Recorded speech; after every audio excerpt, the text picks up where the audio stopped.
Or just that question, yeah. So we didn't see you on the track today. Was that a planned thing, obviously? Yeah, I think just a bit of load management. I know you hear that a fair bit. You're probably sick of hearing that phrase. But for me today, it was just we've got a big session on Thursday, and I just prioritise that off the back of playing 3 or 4 pracky games up till now, and got enough run in the legs to be happy with how I'm heading into round 1. So I think it's just prioritising training on Thursday and then flying over. It's obviously a long plane flight over there, and for what's going to be a massive game in some pretty tough conditions up on Gold Coast. So no dramas at all. It's just No, I'm fine. All good. No, that's good.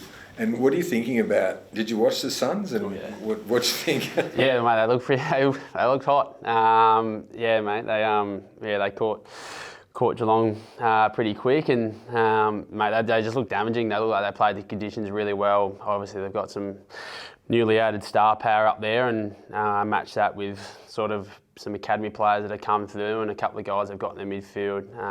Yeah, they're gonna be a handful this year for a lot of teams, and yeah, we've got them round 1 in their backyard. So I think it's no greater test for our young squad at the moment than to go on a long road trip together in round 1 up against a team that I think some would fancy early on as sort of around that premiership favourite mark. So yeah, I can't wait. I mean, we're going to have a lot of hard games this year, and yeah, let's get thrown up there round 1, see where we're at against a pretty solid team.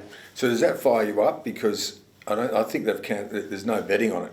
Like, you can't bet on the Suns because they're unbackable. Oh yeah, I mean, I don't need much to fire me up for round 1. Based off the back, I personally haven't played a fair bit of footy for this club in a while, so I think getting back out there with the boys and putting the jumper on in an actual fixture is something that motivates me enough, and I think that same sentiment is felt throughout the playing group.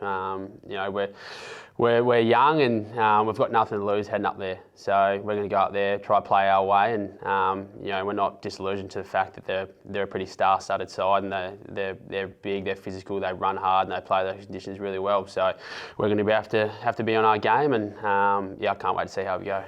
Jake, you don't pick the team, but do you think we'll get to see all 3 of the round 1 picks this week?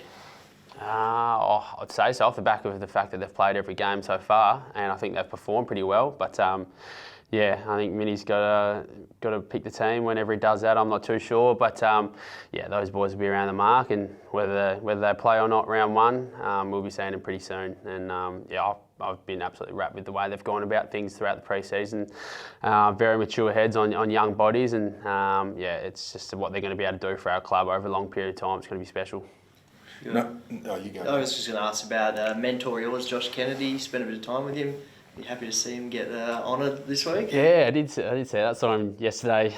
He came into the club and said g'day. It was great. Him, Nick and Harry Taylor, obviously legends of football in the AFL, but obviously WA in itself. And yeah, it's good to see that those boys get honoured. I think we'll have a few more of our boys sort of getting rolled out over the next few years. And yeah, I mean, those guys, their accolades and their resume speaks for themselves. So to add a WA Footy Hall of Fame to that, I think it'll mean a lot for those boys who have grown up in WA and yeah, love our state.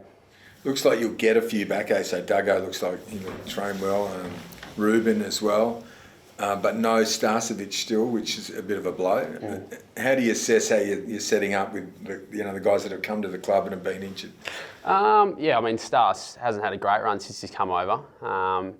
But in saying that, he was pretty lucky. He had a pretty nasty injury scare a few weeks back with his knee and got off scot-free there. And I think it's just, you get all these mature guys over, but it doesn't mean you can't play the long game with them with injuries. So we can't rush guys back. I'd rather have him, if he comes back around round 4 or 5 or whenever it is, to be able to play the rest of the season rather than rushing him back and he can't get any continuity. But yeah, he's definitely a guy that we're going to miss on the weekend, and we're going to miss till he gets out there because we got him for a reason. He just makes us look so much better set behind the football, and yeah, can't wait to play with him. Can't wait for him to get the opportunity to put the jumper on whenever that time may be. And yeah, I think Rubes and Duggo, I think they just make us look so much more comfortable and reliable behind the footy. So yeah, Gold Coast got a pretty decent forward line, so those boys are going to have their hands full. And yeah, I mean, you can add the maturity and the leadership that those guys bring with a couple of young boys that we're trying to get out there. It just helps them, takes the pressure off them as well. And the new rules, it seems to come out of the centre pretty quick, eh? So it's a different feel for you. You've got to be ready, don't you? Yeah, I mean, the centre bounce is the most important part of football. Teams that get it on their terms and come out the front and drive it long and deep inside 50 are the teams that are going to score most of the time. And yeah, it's going to be a part of our game. It'll decide the game on the weekend, if I'm going to be honest. Whoever can get the ball into their forwards and give the forwards a bit of a look at it, it's going to go a long way to winning. But yeah, our mids are going to have their hands full as every line and every player along the ground. Yeah, hopefully it's coming in quick our way. On your forward line, no Allen or Ryan this year. You didn't play with Shanahan or Newton last year because of your injury. How have you found sort of that new look, and how have you guys gelled over the pre-season? Yeah, it's different. I miss my boys. I spent a lot of time with Oscar and Liam, and seeing them playing other jumpers the other day was a bit different. But I wish them nothing but the best. But like everything, times change, and we've got a very young forward line at the moment. I think Cripper takes the average age up by about 5 or so years, which is good that I've still got him there. Play a lot of footy with him, but now it's up to me to sort of develop those relationships like I have with Cripper with these young guys coming through and forge those and sort of try and develop those guys a bit quicker while still performing myself. So yeah, I've been wrapped with Newty. I mean, he got his opportunity at the club last year through me being injured, so for him to come on, and he's improved out of sight since he got here as well, so that's great that someone can still improve very quickly. And Job, obviously, we got a pretty good look at him last year, and yeah, when he gets a good run and jump at things, there's not many defenders that can spoil him without giving away a free kick. So I've got to develop relationships with him out in the field, and guys like him and Cooper and Archer just developing how we see each other's movements and mannerisms out in the ground, that we can be there and represent for each other. It's going to dictate a lot of how we go throughout this year, and depending on how many inside 50 looks we're going to be getting per game, we're going to make the most of it, and a lot of that comes down to sort of running patterns and looking out for each other out there. But yeah, I've been wrapped with all those boys. And a bit more broadly on, there's been a lot of conjecture this year about opening round and the unfairness of teams facing teams that have been tuned up the week before. You obviously played Gold Coast last year, played them again this year. Do you have any thoughts on that broader debate of, would you prefer everyone kicked off at the same time? Oh, I mean, I'm as a traditionalist, I like seeing the Carlton-Richmond game on as the first game of the year. I think that at the MCG seems like the time to kick it off, but I'll try and stay out of the politics of football. I'll let you guys deal with that. But I mean, we've all played enough games in the lead up. I know that they get one game as a real strong hit out as the real deal. But I don't know. I've got no answer for you. But I'll let you guys decide that one. And Yowie, do you expect him to be behind you sometimes? Like, it seems like he might be working out of the square. He's all over the shop, isn't he, Yowie? Oh, mate, yeah. As long as he's out on the ground, I don't care where he is. And I think we walk tall with Yoba out there, don't we? And I think everyone forgets how good he is, how good he has been for a long period of time. And I don't know what his game's going to look like throughout the year. And he's spent a bit of time pre-season forward, playing out of the cage, playing a little bit higher.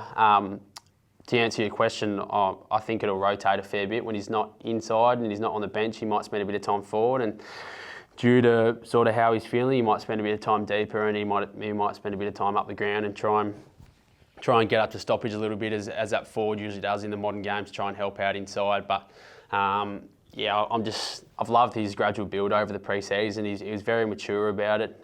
He knows his body better than anyone, and it's put him in a position that he's ready to go for round one. So absolutely wrapped for him. Pretty proud of the way he's gone about the last year. We missed the big number 6 running around out there, and I can't wait to see him out there again. And the Suns, who were you looking at when you were watching your opponent? Who do you think? I've had a couple of good battles against Big Sammy Collins. I think played a bit on him in the Origin game as well, and he's a guy that makes you work for it, that's for sure. And but I love those matchups like that. It makes me sort of jump out of my skin.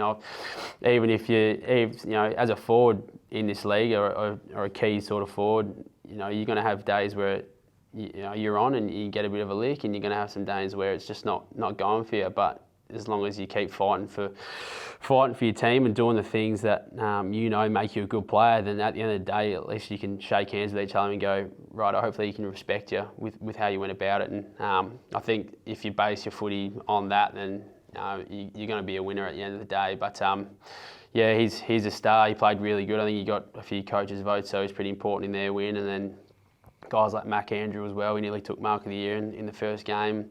Hopefully he doesn't jump on my head, but they've got some guys. They're pretty well set behind the footy, so it's going to take a lot of effort from all of our forwards to be really contested beasts in the air and also at ground level, and put a bit of pressure on and try and lock it in our front half. Do you reckon it'll be greasy? Do you reckon it'll be a bit? Oh, I'd say so. I think the weather changes pretty quick from sort of middle afternoon to pretty slippery and humid in the evening. I think it's a bit of a later game, so by the end of the game it definitely will be. But then that just sort of simplifies the way footy should be played. Just a bit of field position, get it going your way, no muck it about, and I think that's sort of what we want to base our footy off as well. So it's going to be a good way to measure where we're at. Who gets track? Who gets track? I don't know. Someone's got to get him. I don't think anyone got him the other night. But no, man, you throw Christian Petraka into that side of how they went last year. I mean, it's pretty damaging. Bailey Humphrey's another guy that pretty much took it away from the Cats in the first quarter as well. But I mean, that's why our coaches get paid the big bucks. They got to figure out the X's and O's of how that's going to work. And do you reckon Harley will be looking to give the big palm off again to track? Mate, he doesn't discriminate who he gives that off to. He's in good nick, big Hana. So hopefully he can come out the middle and put one through someone's chest and drive it into me. But Petrarca will be ready this time, won't he? Oh yeah, he will be. But I say that every time that I'm ready for it, and I still can't stop him. I'm not a very good tackler, so I'm sure the boys have a plan, but sometimes you just can't stop greatness. So we've got to try and nullify his how he goes.